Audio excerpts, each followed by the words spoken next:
নমস্কার বন্ধুরা, চলে এলাম আজকে আবার টেস্টি টিপস ফুড চ্যানেলে। তো আপনাদের সামনে আবার একটা রেসিপি নিয়ে। তো আজকে আমার রেসিপিতে থাকছে ভেটকি মাছ। তো আজকে ভেটকি মাছের ফুলকপি আলু দিয়ে ঝোল বানাবো। তো ঝোলটা সম্পূর্ণ পুরানো স্বাদে বানানোর চেষ্টা করব। তো দেখতে থাকুন কিভাবে ভেটকি মাছটা আপনার সামনে শেয়ার করি। তো দেখতেই পাচ্ছেন এখানে একটা ভেটকি মাছ নেওয়া রয়েছে, পুরো একদম কেটে ধুয়ে বেছে নিয়ে ধুয়ে নুন হলুদ মাখানো রয়েছে রেডি করা। আর সঙ্গে এখানে ফুলকপিকে আমি আগে থেকে ভাপ দিয়ে নিয়েছি, নুন আর হলুদ দিয়ে ভাপ দিয়ে নিয়েছি, যাতে ফুলকপির একটা গন্ধ আছে, গন্ধটা কমে যাবে তার জন্য। আর এমনি আলু কাটা রয়েছে, আলুতে কিছুই করা নেই, শুধু এমনি আলু ধোয়া রয়েছে। আর এখানে মানে মশলা যা দেবো দেখাতেই থাকবো। তার জন্য আমি পেঁয়াজ কুচানো নিয়েছি, একটা মাঝারি সাইজের পেঁয়াজ, দুটো কাঁচা লঙ্কা কুচানো রয়েছে, একটু ধনেপাতা, একটু টমেটো। তারপরে মশলা যা দেবো দেখাতেই থাকবো। তো কড়াইয়ে তেল দিয়ে দিয়েছি, তেলও গরম হয়ে গেছে, ধোয়া উঠছে। এবার অল্প একটু সামান্য নুন ফেলে দিলাম। তো এবার এই যে মাছগুলো এক এক করে ছেড়ে দেবো ভাজার জন্য।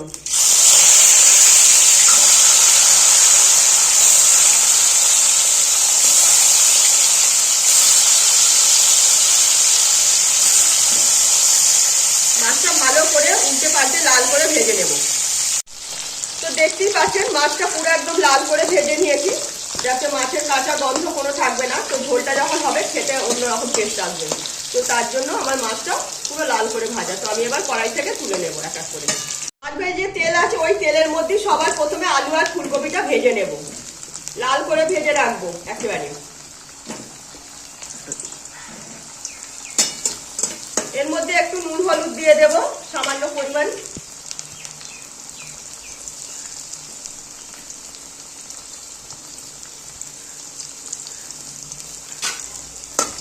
এইটাই এবার ভালো মতো আলু ফুলকপি এইভাবেই ভেজে নেব। তো দেখতে পাচ্ছেন আলু ভেজে যে তেল ছিল সেই তেলের মধ্যে আমি ফুলকপিগুলো ভেজে নিলাম। তো ফুলকপিগুলো একদম লাল লাল করে ভেজে নিয়েছি, যাতে ফুলকপির আর কোনো কাঁচা কাঁচা গন্ধটাই থাকবে না। এইভাবেই আমি এবার তুলে রেখে দেবো। তো ফুলকপি ভেজে তুলে নিয়ে আবার ফোড়ন দিয়ে দিলাম, তেজপাতা, শুকনো লঙ্কা, দারচিনি, লবঙ্গ, এলাচ, এটাই ফোড়ন দিলাম। তো ফোড়নটা একটু ভাজা করে নেব।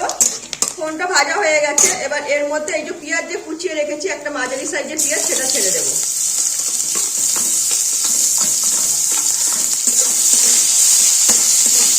পেঁয়াজটা একটু ভালো মতো লাল করে ভেজে নেব।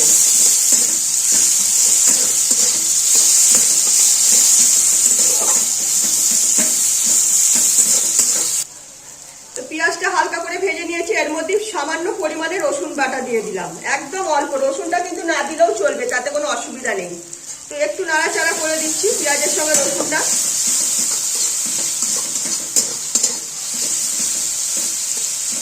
তো এর মধ্যে আমি এবার পরিমাণ মতো আদা বাটা দিয়ে দেব।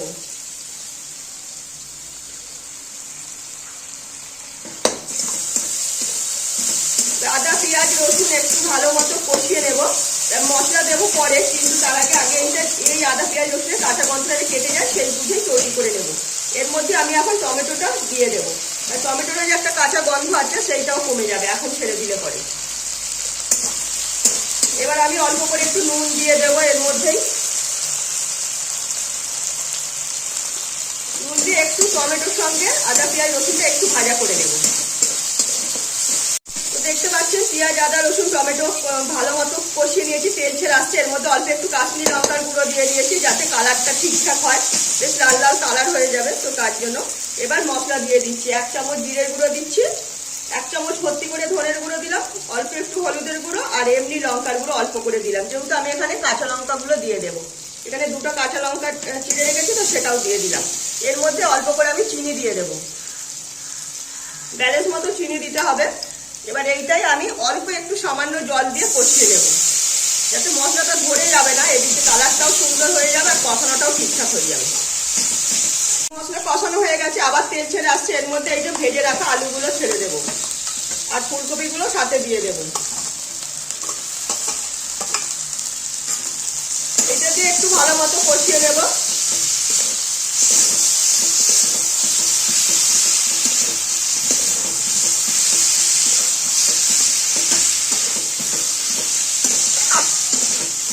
একটু কষিয়ে নিয়ে তারপরে এর মধ্যে জল ঢেলে দেবেন। তো দেখতেই পাচ্ছেন আমার আলু ফুলকপি ফুলকপি ভালো মতো মশলার সঙ্গে কষানো হয়ে গেছে, পুরো তেল ছেড়ে দিয়েছে। এবার আমি এর মধ্যে পরিমাণ মতো জল দিয়ে দেবো।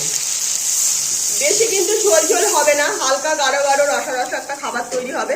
তো সেই বুঝেই মানে জলটা আমি দিয়েছি। তো এইটাই আরো কমে যাবে, এইটাই মানে ফুটতে ফুটতে আরো কমে যাবে, আর সবজিগুলো সেদ্ধ হয়ে যাবে। তো এইভাবেই আমি এখন কিছুক্ষণ সেদ্ধ করে নেব। এই তো অল্প একটু সামান্য এখন ধনেপাতা দিয়ে দিলাম, যাতে সবজির সঙ্গে ধনেপাতাটা একটু গন্ধটা মিশে যাবে। তারপরে আবার পরে যা যা দেবো দেখাতেই থাকবো। তো দেখতেই পাচ্ছেন আমার মাছের ঝোলের সবজি পুরো সেদ্ধ হয়ে গেছে, ফুলকপি আলু সব সেদ্ধ হয়ে গেছে। এবার আমি এই যে ভেজে রাখা ভেটকি মাছটা এর মধ্যে ছেড়ে দিলাম। একটু 2-3 মিনিট ফুটতে দেবো, যাতে ভেটকির যে একটা গন্ধ আছে না, সেটা মাছের মধ্যে যাতে টেনে নিতে পারে, সেইটাই ফুটতে দেবো। আর এখনই আমি এর মধ্যে ঘি গরম মশলা দিয়ে দেবো। তাহলে ঘি গরম মশলা দিয়ে দিলে ফুলকপি মাছ আর হচ্ছে কিনা যে আলু সবের মধ্যেই ঘি গরম মশলা টেস্ট এসে যাবে। গরম মশলা দেওয়া হয়ে গেছে, এবার আমি পরিমাণ মতো ঘি দিয়ে দেব।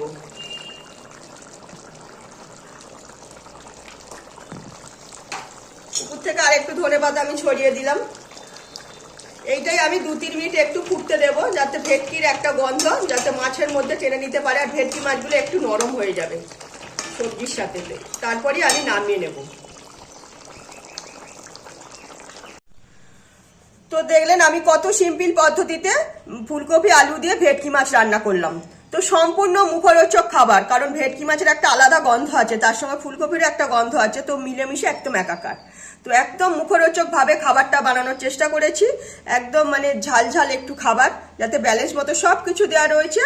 তো এইভাবেই একদিন আপনাদের ভেটকি মাছটা মানে ফুলকপি দিয়ে বানিয়ে দেখতে হবে যে খাবারটা কতটা টেস্টি হয়েছে। তো ভালো লাগলে লাইক শেয়ার কমেন্ট সাবস্ক্রাইব করুন আমার চ্যানেলটাকে। তো আজকের মতো আমার রেসিপি এখানেই শেষ করলাম। সবাই ভালো থাকবেন।